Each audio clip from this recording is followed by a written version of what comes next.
Infecciones nosocomiales. Las infecciones nosocomiales son procesos infecciosos que se presentan dentro de las 48 o 72 horas del ingreso hospitalario y que no están al momento del ingreso o en periodo de incubación. Estas se manifiestan también hasta las 72 horas después del egreso del paciente del instituto sanitario. Epidemiológicamente, estas infecciones nosocomiales se presentan en un 5 a un 10% de los pacientes. Actualmente, entre las infecciones más comunes se encuentran las infecciones de vías urinarias, correspondiéndole un 40% de los casos.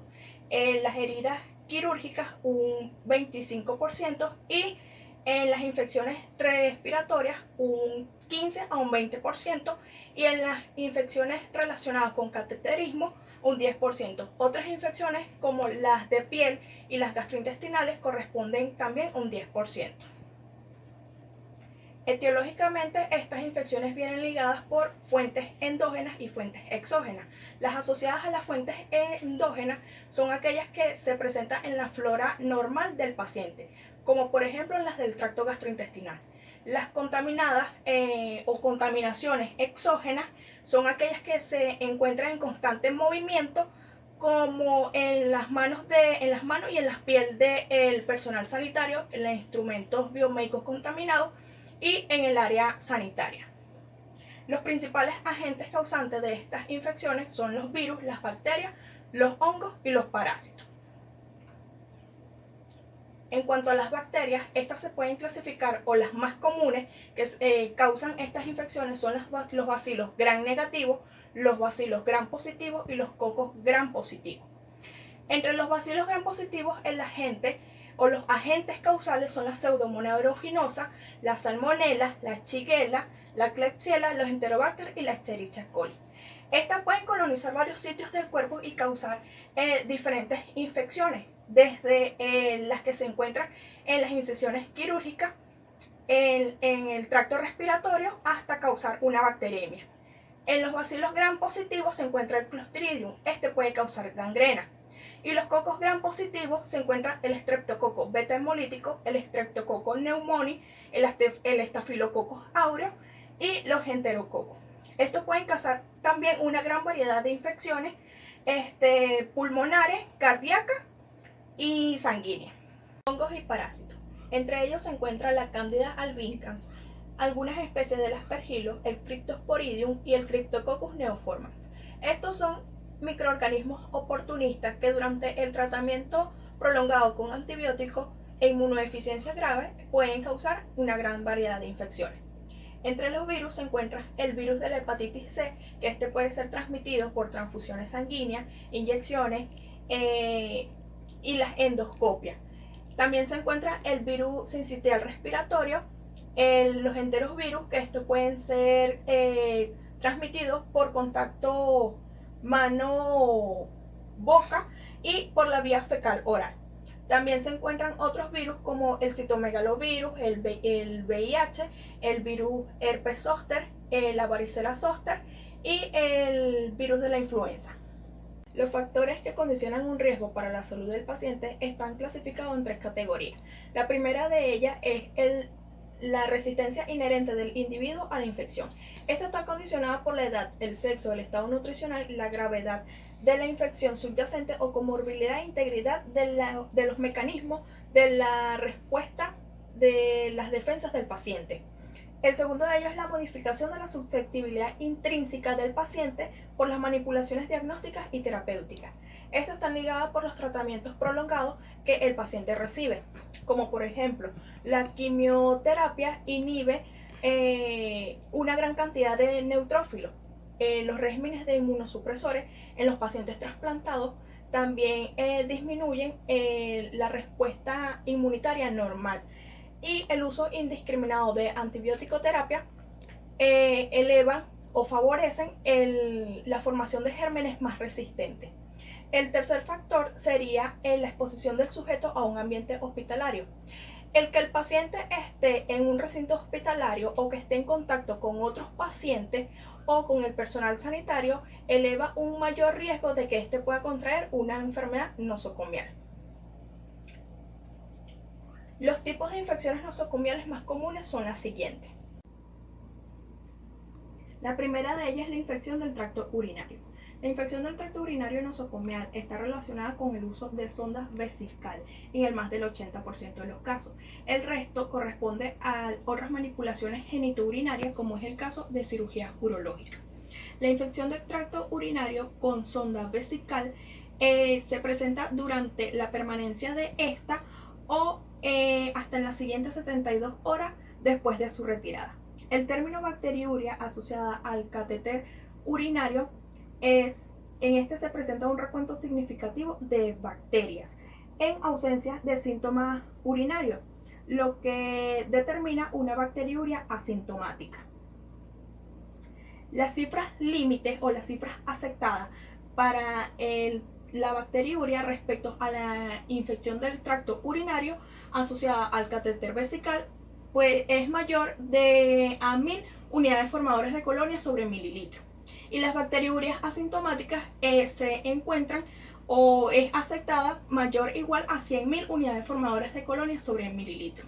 Los microorganismos más comunes son las Escherichia coli, los Enterococcus, la Klebsiella, el Proteus, la Pseudomonas aeruginosa y la Cándida. Entre las manifestaciones clínicas, estas se pueden presentar de dos maneras. La primera de ellas puede ser una infección del tracto urinario sintomática y una infección o una bacteriuria asintomática. La infección del tracto urinario sintomática, en esta el paciente presenta fiebre mayor a 30 grados centígrados, disuria, polaquiuria, dolor suprapúbico y una piuria mayor a 3 leucocitos por campo. En 400 de orina no centrifugada, con 2 urocultivos positivos al mismo microorganismo. Este microorganismo o este germen tiene que ser mayor a 1000 unidades formadoras de colonia sobre mililitro. La bacteriuria asintomática, el paciente tiene que ser portador del catéter o no. Tiene que estar 7 días antes de la toma de la muestra para el cultivo, con el urocultivo positivo mayor a 1000 unidades formadoras de colonia sobre mililitro. No se pueden presentar más de 2 microorganismos y este paciente no puede presentar síntomas de una infección del tracto urinario sintomática. En cuanto al diagnóstico, la gran mayoría de los autores recomienda de que para esto debe estar presente una piuria mayor a 10 leucocitos por campo, un urocultivo positivo con presencia de bacteriuria mayor a 100.000 unidades formadoras de colonia. También se recomienda realizar una muestra por sondaje, que esta debe tener entre 100 a 10.000 unidades formadoras de colonia por mililitro y tener presente 2 o 4 criterios siguientes: fiebre, escalofrío, alteración del estado mental, en el caso de pacientes ancianos, malestar general, hematuria aguda, dolor en el flanco o en el ángulo costovertebral. En pacientes sin catéter vesical presentan disuria, polaquiuria y dolor o molestia suprapúbica. En cuanto al tratamiento para la bacteriuria asintomática, ¿cuándo no tratarla? En mujeres premenopáusicas no gestantes, en pacientes diabéticos, en ancianos institucionalizados, en lesionados medulares, en portadores de catéter vesical mientras continúen con él, a excepción de que sean neutropénicos o tengan cirrosis hepática o trasplantados renales, o que haya factores de riesgo de endocarditis bacteriana. ¿Cuándo tratar la bacteriuria asintomática? En las embarazadas, antes y después de una cirugía urológica prostática, y en mujeres que han llevado catéter vesical y la bacteriuria persiste tras 48 horas de su retirada. El tratamiento de la elección es la nitrofurantoína, 100 miligramos vía oral cada 6 horas por 7 días, y la amoxicilina con ácido clavulánico de 250 sobre 125 miligramos 2 veces al día por 7 días. En la infección de tracto urinario sintomática, el tratamiento está relacionado de acuerdo a la condición. En el caso de la mujer, se le indica una monodosis de fosfomicina trometamol 3 gramos por día vía oral. Luego de una pausa corta de 3 días se le indica ofloxacino 200 miligramos cada 12 horas vía oral, norfloxacino 400 miligramos cada 12 horas vía oral, ciprofloxacino 250 miligramos cada 12 horas vía oral. En el caso de las mujeres embarazadas se les recomiendan los siguientes antibióticos, como la amoxicilina ácido clavulánico de 500 miligramos sobre 125 miligramos cada 8 horas durante 5 días, cefalexina 500 miligramos cada 12 horas por 5 días, cefuroxima 250 miligramos cada 12 horas por 5 días, nitrofurantoína de 100 miligramos cada 6 horas por 7 días. Esto se debe evitar durante el primer trimestre de gestación por los efectos teratogénicos que causan en el feto.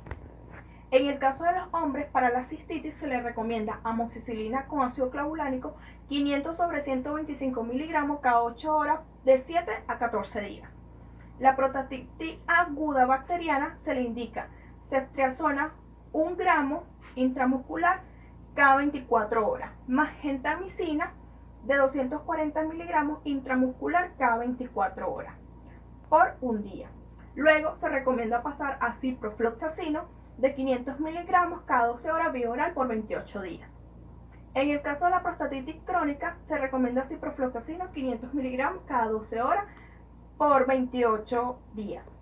En la orquiepididimitis se recomienda ciprofloxacino de 500 miligramos cada 12 horas vía oral por 10 días, o floxacino de 200 miligramos cada 12 horas vía oral por 10 días. En el caso de la pielonefritis en el hombre se recomienda amoxicilina con ácido clavulánico de 500 a 875 sobre 125 miligramos cada 8 horas de 7 a 14 días, cefixima de 400 miligramos cada 24 horas de 10 a 14 días, ciprofloxacino de 500 miligramos cada 12 horas de 10 a 14 días y levofloxacino de 500 miligramos cada 24 horas de 10 a 14 días.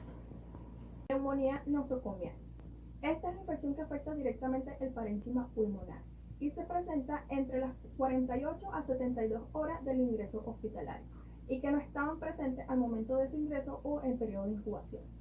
También se las relaciona con las maniobras diagnósticas o terapéuticas, como es el caso de la intubación endotraqueal. En pacientes que están relacionados o están sujetos a ventilación mecánica y contraen esta infección, en ella se le denomina neumonía asociada a la ventilación mecánica.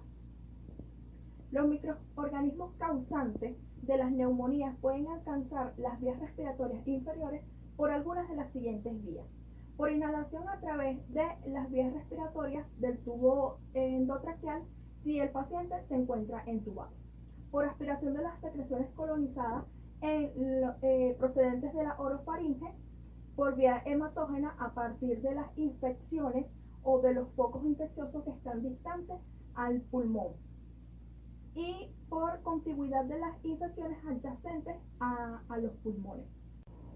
Las neumonías son causadas por diferentes agentes patógenos, como los gram positivos, que en ellos se encuentra el Staphylococcus aureus resistente a la meticilina, el Staphylococcus aureus sensible a la meticilina, el Streptococcus pneumoniae y otras especies de Streptococcus. En el caso de los gram negativos se encuentra la Pseudomonas aeruginosa, el Acinetobacter baumannii, el Enterobacteria y la Haemophilus influenzae. Otros tipos de agentes serían la Legionella pneumoniae y algunas especies del Aspergillus. En cuanto a las manifestaciones clínicas, la neumonía nosocomial presenta signos y síntomas muy parecidos o casi iguales a la neumonía asociada a la comunidad, como es el caso de la fiebre, secreciones purulentas, disnea, tos, malestar general, rigidez, escalofrío y dolor torácico. Para diferenciar el diagnóstico, se basa en la presencia de los infiltrados pulmonares, en las radiografías de tórax, las asociaciones con fiebres o hipotermia, los leucocitosis o la leucopenia y las secreciones traqueobronquiales purulentas. Otros signos y síntomas que pueden estar presentes son la hipoxemia, la persistencia o extensión de los infiltrados pulmonares y la rápida evolución a cavitación de un infiltrado previo. En cuanto al diagnóstico clínico, presenta fiebre mayor a 38 grados centígrados, secreciones purulentas, leucocitosis, cavitación y un infiltrado pulmonar persistente. Para el diagnóstico microbiológico histológico se realiza un cepillado bronquial con catéter telescópico mayor o igual a 1000 unidades formadoras de colonias sobre mililitros. Un lavado bronquio alveolar mayor o igual a 100.000 unidades formadoras de colonias sobre mililitros. Un germen intracelular entre un 2 o un 5% y hemocultivos positivos para un mismo germen y tiene que ser histológicamente compatible con la neumonía. En cuanto al tratamiento, la neumonía nosocomial se trata con amoxicilina con ácido clavulánico de 1000 sobre 200 a 2000 sobre 400 miligramos endovenosa cada 8 horas por 7 días. La ampicilina sulbactam de 1.5 a 3 gramos endovenosa cada 6 horas por 7 días. Clindamicina de 600 miligramos endovenosa cada 6 horas por 7 días, más amicacina de 15 a 20 miligramos en una o dos dosis. Para la neumonía asociada a la ventilación mecánica se le recomienda piperaciclina tazobactam de 4 sobre 0.5 gramos endovenosa cada 8 horas. Ceftazidima 2 gramos endovenosa cada 8 horas. Cefepime 2 gramos endovenosa cada 12 horas con o sin aminoglucósidos. Los aminoglucósidos se le recomienda amicacina 15 miligramos por kilogramo día endovenosa, probamicina de 5 a 7 miligramos por kilogramo día y gentamicina de 5 a 7 miligramos por kilogramo día. Las infecciones en heridas quirúrgicas. Estas infecciones están relacionadas con la operación que ocurre en la incisión quirúrgica o cerca de ella. Esta se produce en los primeros 30 o 90 días de haber realizado la intervención quirúrgica. Estas se presentan con secreciones purulentas alrededor de la herida y o en el sitio de inserción de un tubo del drenaje. Puede también presentar una celulitis difusa de la herida. Según las recomendaciones de la Vigilancia Nacional de las Infecciones Nosocomiales, se puede clasificar las infecciones de las heridas quirúrgicas en infecciones de la herida quirúrgica incisional superficial. Estas ocurren durante los primeros 30 días del postoperatorio y que solo involucran piel y tejido, sin llegar a la fascia muscular. Las infecciones en las heridas quirúrgicas incisionales profundas, estas ocurren dentro de los 30 primeros días del postoperatorio y si no hay implante protésico o si lo hay, hasta un año de que se realizó la cirugía y estas involucran tejidos profundos como las fascias musculares. Y la infección de órganos y o cavidades. Estas ocurren dentro de los primeros 30 días del postoperatorio si no hay implante o hasta un año si lo hay y estas involucran cualquier sitio anatómico distinto al donde se realizó la cirugía y puede afectar órganos o cualquier otra cavidad. Para tener mayor enfoque en cuanto a los criterios de las heridas, los Centros para el Control de las Enfermedades los clasifican en los siguientes tipos. Heridas limpias es una herida no traumática, no infectada, sin ruptura de la técnica aséptica con una cirugía de cierre primario y sin drenaje. La limpia contaminada es una cirugía generalmente del tracto respiratorio, genitourinario o apendicectomías no perforadas con drenaje de cualquier tipo. Las contaminadas son heridas abiertas o traumáticas con salida de contenido gastrointestinal, incisiones de tejido inflamatorio sin secreciones purulentas. Y las heridas sucias son perforación de vísceras con infección aguda detectada durante la intervención quirúrgica. Es una herida traumática con cuerpos extraños o materia fecal. Los agentes etiológicos que predominan en las infecciones de las heridas quirúrgicas son los estafilococos aureus, los estafilococos coagulasa negativos en el caso de que haya prótesis y los enterococos. Entre los bacilos gram negativos se encuentran las Escherichia coli, la Pseudomonas aeruginosa, el Acinetobacter baumannii, la Klebsiella y las especies de Enterobacter. La Cándida, entre ellas algunas especies, el Streptococcus del grupo A y los Clostridium. En cuanto a las manifestaciones clínicas, el paciente va a presentar un inicio súbito de fiebre mayor a 38 grados centígrados, con rubor y dolor alrededor de la herida quirúrgica, un drenaje de líquido purulento por la herida quirúrgica, y el laboratorio va a reportar leucocitosis, leucopenia o trombocitopenia. El diagnóstico: en el caso de cualquier tipo de herida, la vigilancia debe ser más prolongada, más allá del alta hospitalaria, y depende de ciertos procedimientos. 30 días para las lesiones superficiales, 90 días para las lesiones profundas y hasta un año cuando está relacionado con prótesis. El diagnóstico microbiológico debe iniciarse a la vez de que inicia la sintomatología el paciente, y se deben tomar muestras para los hemocultivos. Las muestras que se obtienen por punción o aspiración o por biopsia suelen ser las más recomendadas que los frotis superficiales con torunda o algodón. En cuanto al tratamiento para las infecciones de herida quirúrgica, el drenaje o la incisión del material infectado o necrótico es lo recomendable o la primera elección. Y no es recomendable administrar antibióticos si los síntomas ceden tras la retirada del material infectado o del drenaje. En caso contrario, es recomendable la administración de los antibióticos. Para ello, para los cocos gram negativos, la primera elección serían cefalosporinas de primera o segunda generación o amoxicilina con ácido clavulánico. Si el paciente presenta alergia a los beta-lactámicos, se le recomienda cefalosporinas de primera o segunda generación, clindamicina o vancomicina. Y si hay un estafilococcus aureus resistente a la meticilina, se le recomienda vancomicina, teicoplanina, linezolid y daptomicina. Para los bacilos gram negativos, se recomienda amoxicilina, ácido clavulánico y cefalosporina de segunda generación. En las alergias a los beta-lactámicos se le recomienda aminoglucósidos y cefalosporinas de segunda generación. En el caso de los anaerobios se le recomienda metamizol. Bacteremias. Las infecciones bacterémicas son aquellas confirmadas por los laboratorios de microbiología.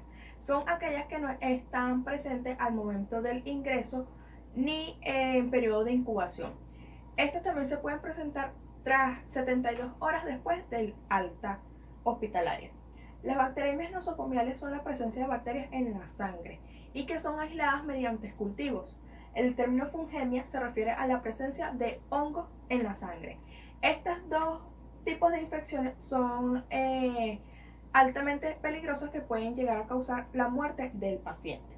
Los microorganismos más frecuentes causantes de bacteremias nosocomiales en la unidad de cuidados intensivos son los estafilococos coagulasa negativo, el estafilococcus aureus, los enterococcus, la Pseudomonas aeruginosa, la Escherichia coli, algunas especies de Enterobacter, la Klebsiella, la Serratia marcensis, el Acinetobacter baumannii y algunas especies de Cándida. En cuanto a las manifestaciones clínicas, estas inician de manera súbita con fiebre entre 38.5 a 40 grados centígrados, escalofríos, taquicardia, taquipnea y manifestaciones encefálicas. Estas generalmente las presentan los pacientes ancianos, que pueden conllevar desde una sepsis hasta la muerte. En cuanto al diagnóstico, es recomendable realizar hemocultivos de la misma especie del microorganismo. Para ello se realizan 2 hemocultivos extraídos de las venas periféricas a través de venopunciones separadas y 2 cultivos semicuantitativos o cuantitativos de la punta del catéter vascular. En cuanto al tratamiento, lo más recomendable o la primera elección es la retirada del catéter vascular. La administración de antibióticos no es muy recomendable tras el retiro del catéter vascular si luego de unas horas cede la sintomatología, pero en el caso de que persista la fiebre o cualquiera de las sintomatologías, se recomiendan los siguientes antimicrobianos, como la amoxicilina ácido clavulánico, el Astronam, la cefazolina, la cefepima, la ceftazidima, la ceftriaxona, la cloxacilina, ertapenem, imepenen, linezolid, meropenem, piperaciclina, tazobactam, vancomicina, teicoplanina y el trimetoprim sulfametazol. En cuanto a los antifúngicos, los más recomendables son la anfotericina B, el caspofungina, fluconazol y el voriconazol.